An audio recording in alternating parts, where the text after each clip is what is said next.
কি বস, সব ভালো তো? না, আজ আর এটা বলবো না, কারণ আমাদের এই রাজ্য আর ভালো নেই। সময় বদলাচ্ছে, মানুষ বদলাচ্ছে, কিন্তু কিছু মানুষের মানসিকতা আর চিন্তাধারা মোটেও বদলায়নি। আরজি করে ঘটনাটা কারো কাছে অজানা নেই। একটি মহিলা ডাক্তারকে রেপ করে মার্ডার করা হয়েছে, আর ভুল মানুষের হাতে তো ক্ষমতা থাকলেই তার তো অপব্যবহার হবে। তোমাদেরকে এই ভিডিওটা দেখাচ্ছি, দেখো তোমরা। কোথাও দাঁতের কামড় বসানো, কামড়ে মাংস তুলে নেওয়া, আর কোথাও হচ্ছে সরাসরি প্রেসার দিয়ে শ্বাসরোধ করে খুন করা। কি হলে দু চোখ থেকে রক্তক্ষরণ হতে পারে, মুখ দিয়ে রক্তক্ষরণ হয়, যৌনাঙ্গ দিয়ে রক্তক্ষরণ। বলছি, তোদের লজ্জা লাগে না? রেপিস্টকে ধরার আগে, রেপিস্টকে সাজা দেওয়ার আগে তাকে বাঁচানোর চেষ্টা করা হয়, তার প্রমাণ লুটপাট করার চেষ্টা করা হয়।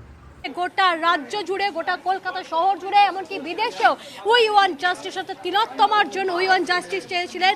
যে মুহূর্তে তারা এখানে শান্তিপূর্ণ বিক্ষোভ করছিলেন, তখন একদল দুষ্কৃতী আজকে এই এমার্জেন্সি বিল্ডিংয়ে একতলায় ঢুকে আমরা দেখতে পাচ্ছি যে এমার্জেন্সি বিল্ডিংয়ের সেই ছবি কিভাবে তছনছ চালানো হয়েছে, সেই ছবি আমরা আপনাদের দেখাচ্ছি TV9 বাংলার দর্শকদের।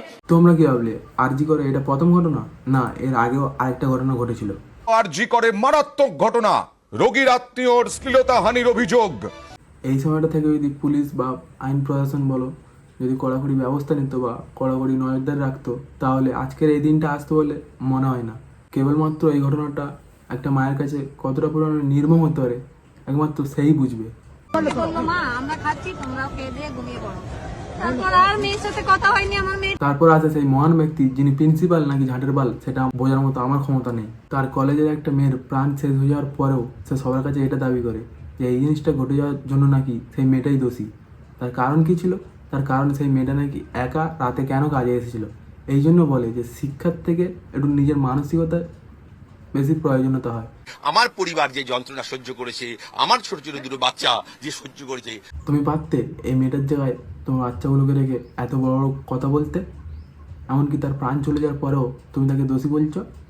গত 3 দিন ধরে সোশ্যাল মিডিয়ায় আমি যে কটূক্তি সহ্য করেছি, এসব কথা বলার পর তুমি কি ভাবছো তোমাকে নিয়ে সোশ্যাল মিডিয়ায় চর্চা হবে? শেয়ার করার জন্য আমি রেজিগনেশন দিতে রাজি হলাম এবং আমি রেজিগনেশন দিয়ে গেলাম। এই যে রেজিগনেশন লেটারটা দেওয়া হলো, এর মেয়াদ কদিন থাকে সেটা দেখো, কারণ এর আগেও ইনি বহুতবার, ঠিক আছে, অনেক জায়গায় রেজিগনেশন লেটার দিয়েছে, আবার সেই সেম জায়গায় চলে এসছে।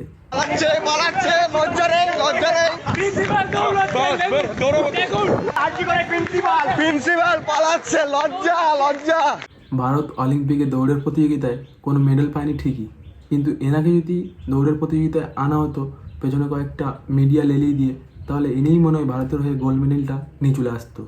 তবে এনাকে শুধু একার দোষ দিলে হবে না, কারণ এনারও হেড আছে।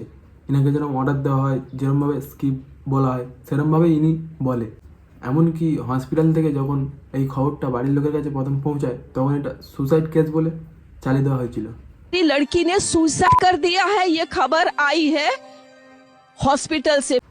কোনো বিচার না, কোনো তদন্ত না, পোস্টমর্টম না, তার আগে জানা হয়ে গেল যে এটা একটা সুসাইড কেস।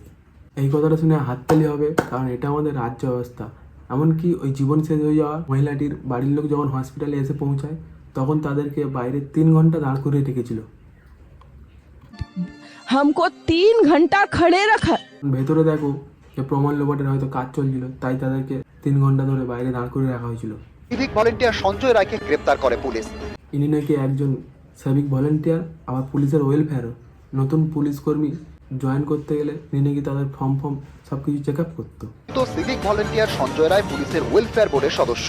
এনার নাকি মানসিক অবস্থা খারাপ। তাহলে এই সিভিক পুলিশের চাকরিটা কে দিয়েছিল? এনার নাকি আবার নেক্রোফিলিয়া ছিল। নেক্রোফিলিয়াটা কি? আর মৃতদেহের প্রতি যৌন আকর্ষণ। বাহ, এটাই হচ্ছে আমাদের রাজ্যের শাসন ব্যবস্থার লোক, যে কিনা নিজের মুখেই বলছে সে একটা মৃতদেহকেও ছাড়েনি, তার উপরও নির্যাতন চালিয়েছে। এটা নাকি আবার আমাদের রাজ্যের পুলিশের লোক। কোর্ট বলছে নির্যাতিতার জনির ভিতরে 150 গ্রাম বীর্য মিলে। প্রথম খবরটা যেন কি পাওয়া গেছিল, এটা নাকি আত্মঘাতী কেস। তাহলে তার গোপন অঙ্গে 150 গ্রাম বীর্য কিভাবে এলো? উড়ে এলো? 150 গ্রাম বীর্য এক ব্যক্তির হতে পারে না। ফরেন্সিক রিপোর্টে এটাও জানা গেছে যে 150 গ্রাম বীর্য একজনের হতে পারে না, এটা একাধিক লোকের। সেরাতে তরুণীর উপর এক নয় একাধিক জন অত্যাচার চালিয়েছে। পোস্টমর্টমের পর জানা গেছে যে এটা একজনের কাজ না, এটা একাধিক জনের কাজ। কিন্তু কেসটাকে এমনভাবে ঘুরিয়ে পেঁচিয়ে আনা হচ্ছে যে এখানে নাকি একজনই দোষী। তিনি আবার নিজের মুখে বয়ানে স্বীকার করেছে যে তিনিই সব কিছু করেছে, তিনিই দোষী। কিন্তু এখানে আর বাকি জনদের নাম কেন উঠে আসছে না? চিন্তা নিও না, ভেতরে হসপিটালে প্রমাণ লোপাটের কাজ বাজও শুরু হয়ে গেছে। আমি এখন আরজিকর মেডিকেল কলেজের চেস্ট ডিপার্টমেন্টে আছি এবং আমাদের যে বিভিন্ন এভিডেন্স আছে এগুলো অলরেডি মিডিয়ার কাছে আছে দাদা। এতদিন এত বছর ধরে যেই কাজগুলো করা হয়নি, এই কাজগুলো করা হচ্ছে কখন? যখন ওখান থেকে একটা মেয়ের ডেড বডি উদ্ধার করা হলো তখন করা হচ্ছে। কারণ সেখানে আরও কিছু প্রমাণ থাকতে পারে, সেই জিনিসগুলো মেটাতে হবে, তাই না? আর তোমাদেরকেও বলে রাখি, এই জিনিসটা যতক্ষণ না দফারফা হচ্ছে ততক্ষণ কেউ ঠান্ডা হয়ে যাও না। অনেক তো হলো, কালকে তোমার আমার বাড়ির মেয়ে, মা, বোন বা বউয়ের সাথেও এই কেসটা তো হতে পারে না। প্রশাসন আর টাকার কাছে নিজেকে বিক্রি করে দিও না। এই কেসের ভারসাম্য আমাদেরকে বজায় রাখতে হবে যতক্ষণ না এর দফারফা হয়, ঠিক আছে? তো অনেক তো হলো ঘরে বসে, এবার একটু বাইরে বেরিয়ে হোক।